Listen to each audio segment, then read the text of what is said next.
added subassembly because of what I was just talking about at the top there.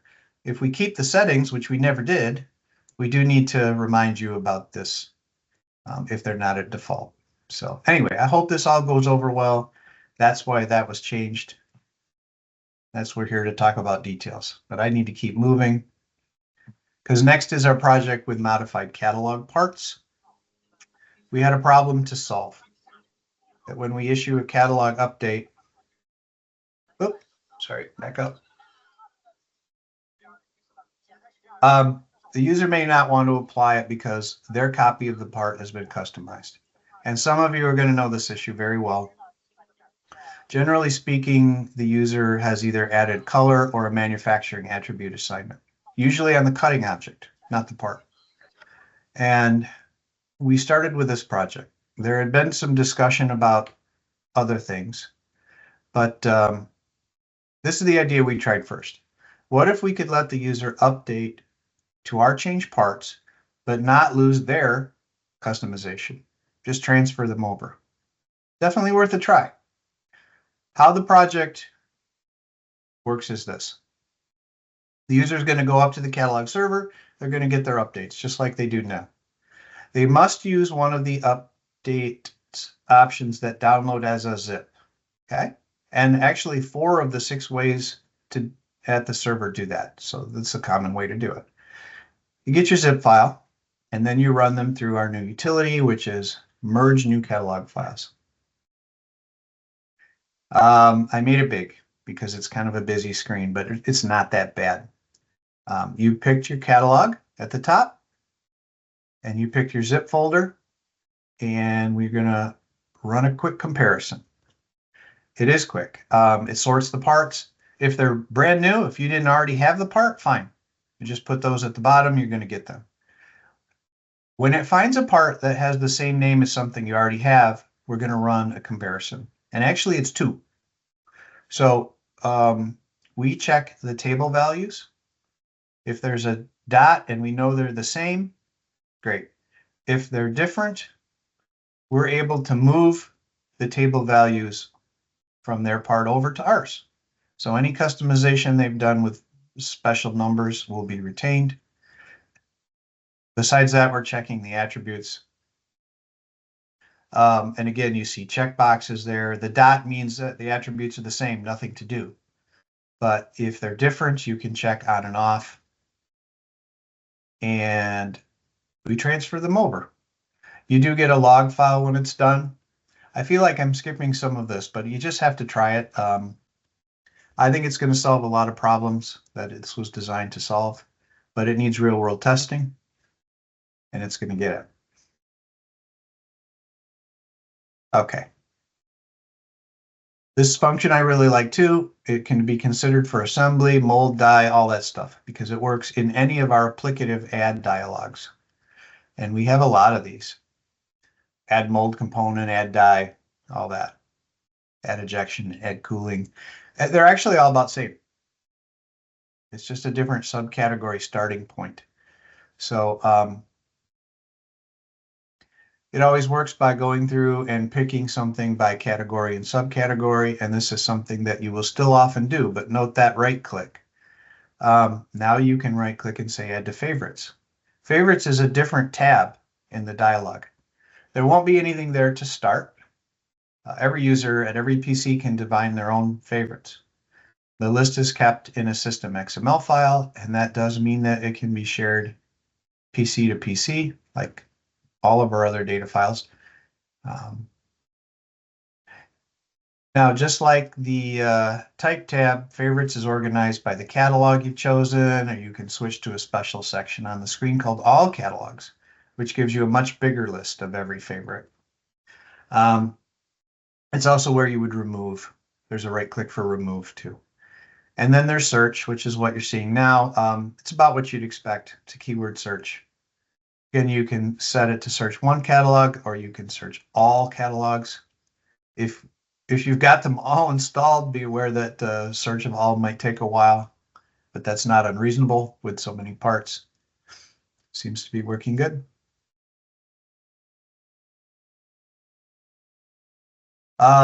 As we looked at the mold design requests, there were a number about cooling. We're working hard on this function, and we should be good. I'm looking at the clock, and I know we've got a long ways in here. I get another 10 minutes, 15 minutes, so bear with me, please. A couple more things. Yeah, die design. As you know, die quote exists. I'm just showing a picture. That's for Uri to discuss. But let's just recognize that die quote is a great product. It just took some time to build. So I felt I had to mention it because it's not like we have a zillion other die functions to go with it. This alone is a great feature, and it's going to lead to many good things.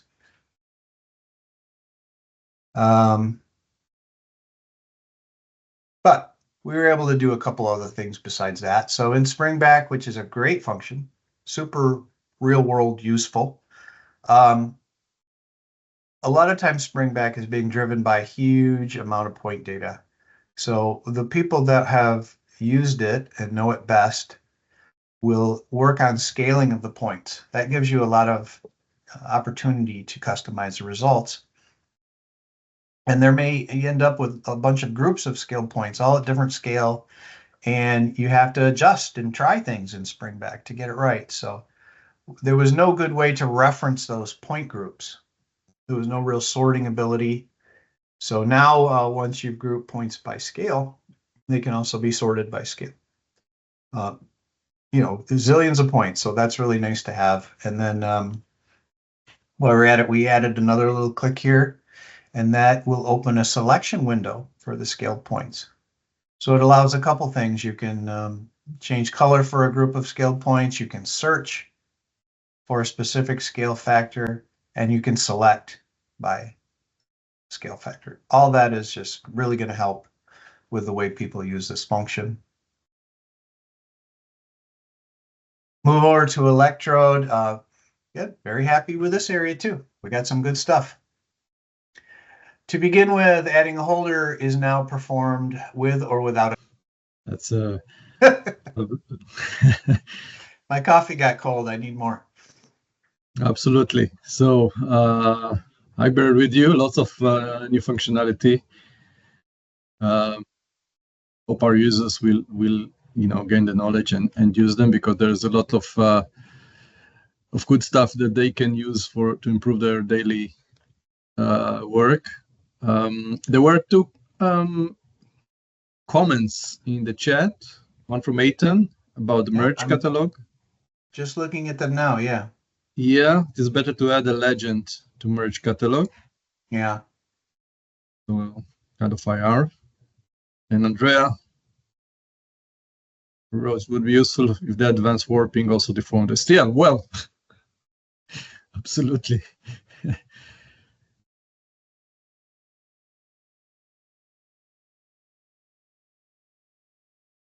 Chris asking about die quote. Well, Uri will just talk about the die quote in a moment, but no, currently it is positioned as a separate product. It is positioned this way for commercial reasons, business reasons. It's not technical. Technically we could, but it was decided to promote it as a separate product, and Uri can add to this right now. Okay, so Dan, thanks again for the detailed presentation. And you said there is more, even in the There is. I hope the What's New document is everyone's favorite new reading material. Yep. Absolutely. Okay, so we'll hand it to you, Uri. And yep. Thank you very much, Dan. Wow. Really, really impressive stuff. I was not planning to talk about die quote. It was yesterday, and if you can repeat the question, maybe I can give a quick answer. What was the question about the die quote? Yeah, sure. You're right. Today is the Excel. Yeah, Excel day, yeah. So the comment was die quote is based on Cimatron 2025, but on a different build. It's, we know it's a separate installer. Will die quote be? I will just continue the question. Will die quote be in step with Cimatron version in the future? Sure, of course. It will be.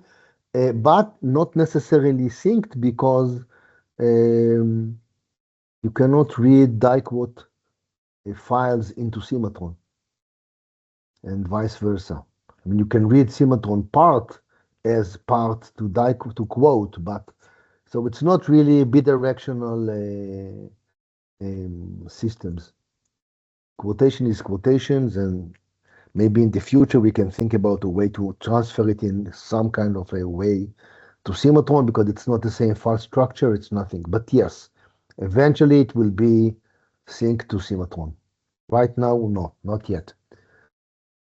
Okay, guys, but it will remain a separate project. This is correct. It will always have its own installation set and so on.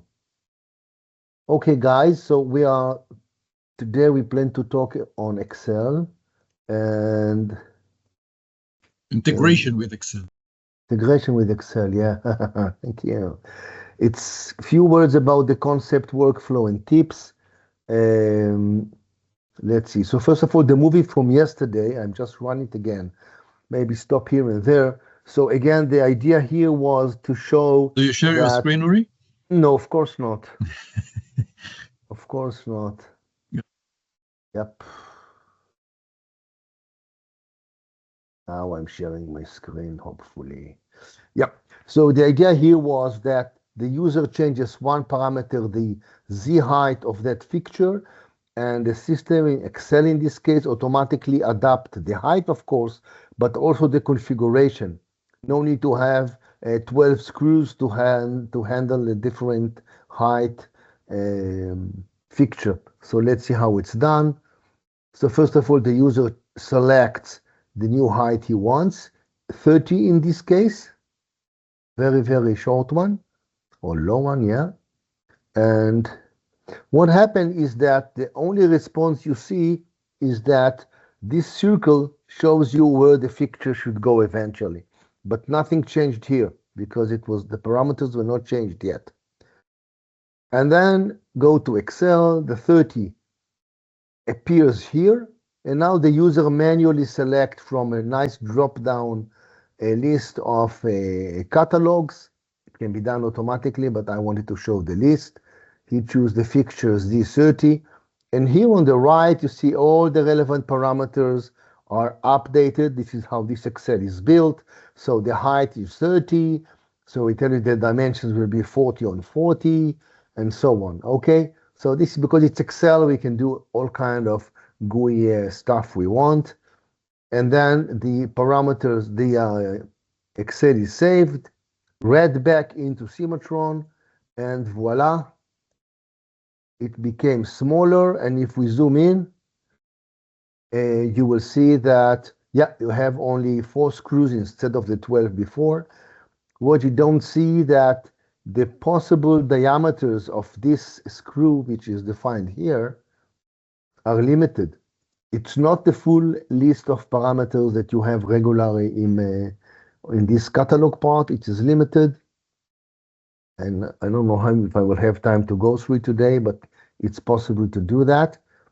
If I'm continuing. So few words about how this stuff is working. I didn't talk about it yesterday. First of all, about the Excel file. It must be located in the current folder. Current folder is the assembly folder. Must be located there. You can use different file for export and for import. Export to one file and then read from another file. The file name can be any name. That's okay. The file format is only .xlsx. We do not support the old format, XLS, and we do not support the macro format, XLSM. Only this format is supported, so just be aware of that. File status, the Excel must be closed. It means that if you just open it, edit the file, even save it, and you will try to read it, it will not work because it should be saved and closed. At least this is some kind of limitation we have now. This is about the Excel file. When you are reading from the Excel, we are only updating existing parameters. we cannot delete an existing parameter, and we cannot add a new parameter. Okay, just updating existing parameters. We can update everything, starting from the name, the type of the parameter, images, and everything.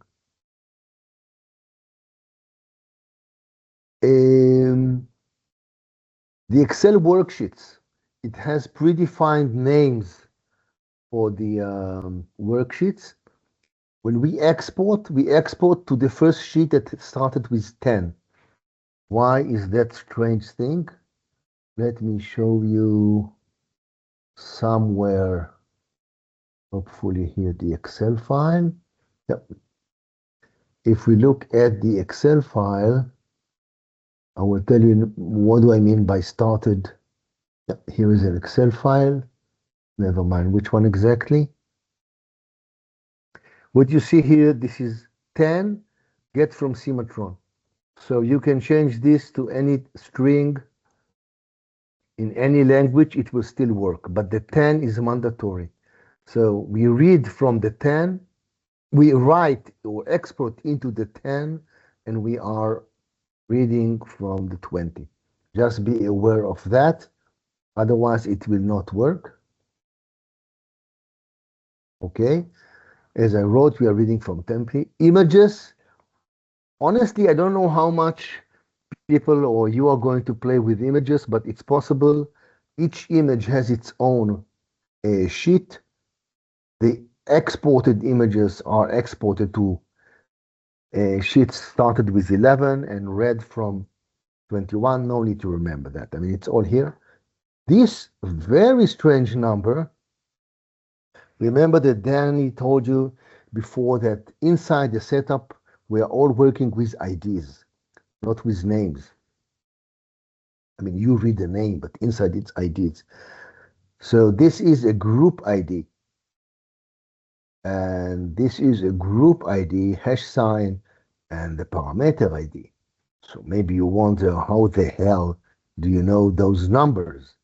So it's very simple. You export, and then you get all these numbers. We will see it in a minute. And again, when you're reading images, it's 21. And again, if I will open my, maybe it's here. Do it again. Where was it? Oh, here. Yep. If I open it here, nope. Here it is. You will see that a parameter has, I'll highlight this line. It has a group and it has a group number, this funny number, and it has, and the parameter has a group and a parameter. And the image is, in this case, it's reading image, that's the group number, and that's the parameter number. So it's really detailed, but again, just for you to know this. If you want to change or play with images, this is how you need to do it. Parameter attributes. Okay, so how we are actually dump all the, or read all the data in a parameter into the Excel. This, by the way, this is the master Excel file. You can open it. And if you want, if I will open it here, oh, it's not working from here. Sorry. Open it like this. Here is you see they set up a tab name, the item name, group name, group type, blah blah blah blah blah. A long list of attributes, and this list is here. For each parameter, you have all these data related to this parameter. And if you want to know which parameter get what data, it's here defined items format. And you can see that, go to the general tab. So the group has, forget about the selected for a second. It can be regular or independent. Those of you who are familiar with the setup, it can have yes or no, a picture, And the parameter, this one, for example, has also a group ID where it is located. It can have a picture, does not have a picture, or the picture is the group. I don't know if you are familiar that the parameter sometimes inherit the picture from the parent group. And as we go down to more sophisticated parameters, this is, for example, a list of values. So this parameter has a list, and the list is defined as here. You see value 1, comma, value 2, and so on. Of course, I'm not going to go through all of them, but this some kind of a definition of how parameters are defined. You see also the strip layout parameters, the punch parameters, the mode layout parameters, and the general parameters. Guten Morgen. Okay, so this is how this the definition of the Okay. parameters. And Schwierig, weil ich bin gerade im internen Meeting. yeah, somebody is not muted. It will be great if it was muted. Here, what I provided is a Cimatron file.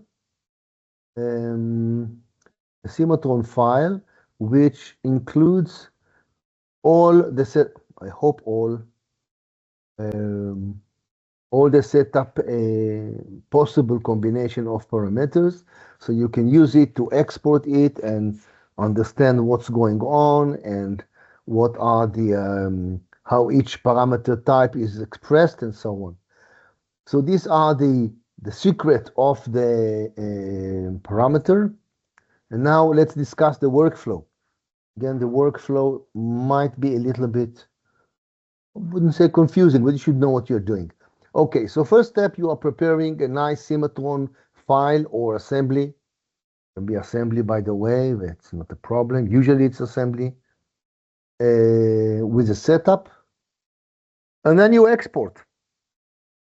You export usually, first time you play with the integration, you will choose the option, use default Excel file.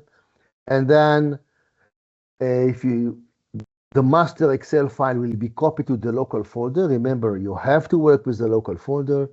If they already exist, you can overwrite or rename it. In the second time you play, maybe you just select the Excel in the local folder. There is an option for that. And after the export, the system offers you to open the Excel file. Usually I open it and just see what's going on. So this is the first step of exporting to Excel. And then, of course, we work in the Excel. Otherwise, why we do all this stuff, yeah? And remember, it was all export to this sheet. We need to copy it or relevant parameter to this sheet. Now we can start reading from it. We can change values. We can change list. We can change even name. Suggest not to play with formula, not in the first day at least. You have to save the Excel file. You have to close the Excel file, and then you read it. And if it's successful, as I show in the movie, the setup is changed. If there is a problem, you can view the log file. I think I have an error. Let's see. This is the log file, an example. And yes, no, this was done successfully. Everything was done successfully, but I think there was one with an error. I can create an error easy, but if there is an error, you open this Excel file and you read that in line number 8, there was an error. So now you go to the Excel line number 8 and see the error. Okay, so this is about export and reading. Little bit go over my time. Handle images. I give you some example of how you play with images, how you duplicate the sheets and change images. So you can read it and just open the files if you want, like a small tutorial to see how you handle images. And something important. How do you access the data exported from Cimatron? Remember that in my movie, the user selected, if I go back to the movie, the user selected, change the number here to 30, you'll see it soon, and then magically this number appeared in my beautiful parameter in the Excel. It's here. So how it came here? Because of course it came to this very long sheet. So you access those parameters from the output. Again, remember, you should know Excel, yeah? So you want to deal with it, then you have to, my recommendation, you can access by address like sheet 10 something and I don't know, B52. This is very fragile. You can give this cell a name, access by name, or just use the VLOOKUP command and choose by the parameter ID. Parameter ID is very robust. If you look by parameter ID, probably you will get it. Then this is how I got my 30. How you populate the data in the output sheet, the 20 sheet, I usually do it by name. I just give a name and just assign something to the name and do it like this. That's, I think, the safest or the fastest way. The last trick I want to teach you is how to handle catalogs. In my case, there were screws and a dwell pin, and magically the Excel knew what are the values of this catalog, and this is done right now manually. So you open a catalog part with Cimatron Explorer, you write all these beautiful names and put it in the header of the Excel, open a new sheet, then you copy the entire table from the Cimatron Explorer and paste it after the header. Material is tricky. Sometimes you just need to retype it. Then actually what you did, you duplicated the entire catalog table into Excel. When it is in Excel, you can do whatever you want with it, read, VLOOKUP, sort, or any other stuff. Okay, this was very, very short. So you can go through this presentation and maybe get some help from those embedded files that are in this presentation. And I believe that at some point in the future, when you start playing with it and have questions, maybe we can have a global session of, like a short training or something like this to help you catching up with the Excel. And as I mentioned yesterday, this is only phase 1. We have many good ideas what to do next, and we mostly want to get your opinion out of the 100 good ideas we have. What should be the 5 we will implement in the next version. So thank you very much, Guy, and I bring it back to you in a delay, sorry. Thank you, Uri. Definitely a very powerful tool, and yeah, the team will need to try it, and there will be need for as you said, a kind of training on that truly, and we will share the materials and we'll start from that. Absolutely. Okay, let's take a break, a 15-minute break, so that you can take another coffee, and we'll be back with Maoz. Discuss AI and Copilot and all that. So see you soon.